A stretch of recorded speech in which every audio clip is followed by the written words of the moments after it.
So yes, we'll be talking about reforms with the police that has to do with security. Well, Emaka Nwanevu joins us now. He's the National Coordinator, Initiative for Public Safety, Security and Educational Development. He's also a member of the 2008 Presidential Committee on the Reform of the Nigeria Police. Thank you for coming on this morning. Thank you very much. I mean, yes, we do know several reports about police reforms. Who knows? As at the last count, is it 3 or 4 now? But the latest happens to be that of Prt1, and who knows? Is it becoming a pattern now, or what? A template? Are we going to? Do we get used to several reports coming through, and at the end of the day, what happens to them? Yeah, on this platform, we've said it several times that part of the problem that the Nigerian nation has is the lack of the political will, to get the right things done and at the right time. So part of what we call diversionary efforts being made by the people in government is to set up committees that will come up with recommendations and they will not be implemented. Otherwise, we've had several reports and nobody has come with an analysis or even performance indicators showing what extent of implementation has been carried out for any of those reports. You were part of a committee that looked at reforming the Nigerian police, yes, in 2008. In 2008. Before your committee, was there any other committee? There were 2 committees. One was on national security. The other one was on police reform, headed by retired DIG Damadami, and that was in 2006. So 2 years before yours. 2 years. So when you came on, did your committee look at that 2006 report? Yes, we do, because President Yaradua, of blessed memory, had a problem implementing the 2006 report because there were what I call omnibus recommendations. Some of them he could not do because there were constitutional requirements. Like which one? Like the appointment of the Inspector General of Police. The recommendation is that he should, just like this suit that Keyamo, won, that the president should not appoint service chiefs without recourse to the National Assembly. That's part of the recommendations we've made. Now, Yaradua said, look, I need to set up a committee that will look at these recommendations, and according to him, in his words, he said, recommend to me actions that I can take within the 4 years of my term that will not have constitutional problems.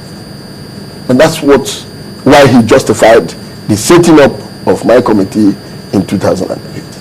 In fact, he chose the word pragmatic recommendations. And that's what happened. Okay. Now, done with your duty and looking at what you've done, would you say that any portions of your recommendations have been in any way revisited? I will come this way. Most of the times, okay, especially that report. That was the first report that had a white paper. Your report? My report. Because Yaradua followed through. After the white paper, he also set up an implementation committee. Now, I cannot here tell you what happened to that committee. So it's at the point of implementation that went. Okay, so going ahead, how do we reform the police force? Well, there are a lot of recommendations. In fact, the last one was presented to the government alongside with that of Prt1 committee. When the Prt1 committee was set up, civil society organizations came together under the auspices of NOPIN, which I was heading then, to come up with what we call a shadow report. And these 2 reports were presented. Prt1, of course, presented to the government. CSO groups under NOPIN presented theirs. A lot of these recommendations have not been attended to by government in specific terms. Why I say this is because, and I don't want to continue, it's almost like a rhetoric. The political will to ensure that the police becomes functional and efficient is not there. Being confronted with is that we are in a state of war. This is what I came to update Mr. President on.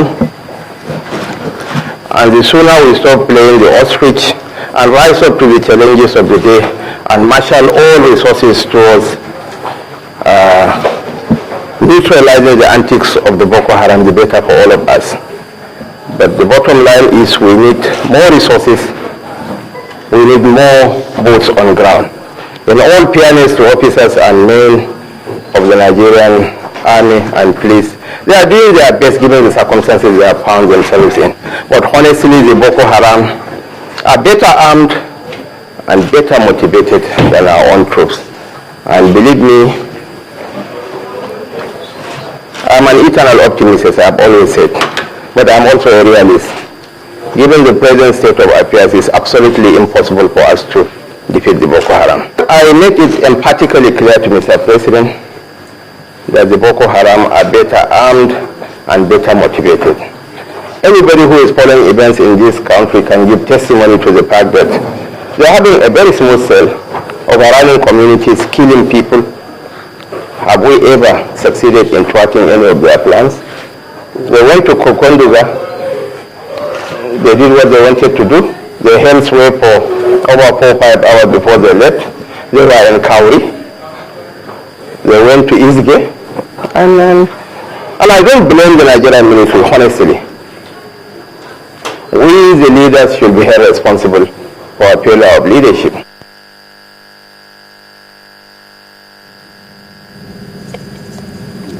Well, Governor of Borno State speaking there, but wow, he says, yes, I'm an eternal optimist, but a realist.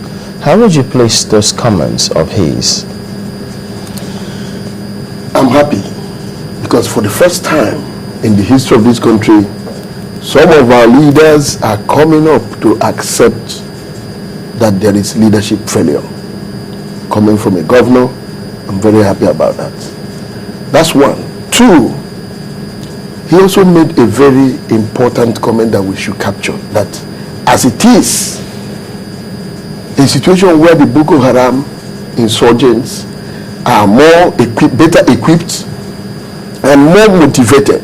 How do we say that for sure? Because number one is he's not the commander-in-chief who's got all this information. Yes, he's the chief security officer in the state, but we do know that there's a state of emergency, Borno State inclusive. So if you look at all of those, how then do you take that comment?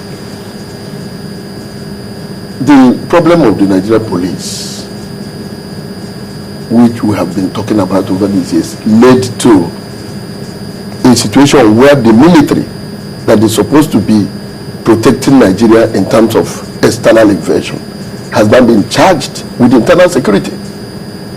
So the governor knows that the police ab initio was not well equipped and also well motivated. You heard him say. What about even now that there is effort? Was he talking about the police or the military? He was talking about the military, but I'm trying to draw, because he talked about the Nigerian army and the police, because both of them are involved now in internal security. Yeah, but the comment he made, you know, it really gets guts and still is getting people thinking. Yes. If he says insurgency is well armed and better motivated than the Nigerian military, how do you? Can that be? Because I mean, this is a military that you've had over several years, and the insurgency sprang up when, and suddenly they are more motivated and better armed than the military. How? If a governor leaves his state to go to his president to make these comments that he came out to talk to the press, he must have seen beyond what the ordinary people may have seen. And I take him very seriously on his choice of words. Especially even those of us who have decided to work in Nigeria here, we are perpetual optimists about this country. And that's also what the governor has said. But he now put a caveat, but I'm also a realist. Now, even if we don't want to take those comments purely on their merit, if it is what it takes for the federal government to review the program of the military, the JTF, the police formations within the Northeast, and that's the zonal command, the force headquarters, their response to all of this, if that comment from the governor is what it takes for a total overhaul or review, I think it is timely. No, but at the same time, we also have to be realistic about what really is going on. Yeah. Because some of the comments he made there, I mean, the military also responded saying, look, no way, that they're consistently re-strategizing to ensure that they get the best of the results about all of this, and they think you can't say that they are better motivated. It means that you have all the details about our motivation, our armory to have come up with all of those, and then big questions everywhere, really. I agree with you. The governor made far-reaching comments, but I say here, and I insist, if those comments are what we require as a nation to go deeper into our response to insurgency, I think it is timely.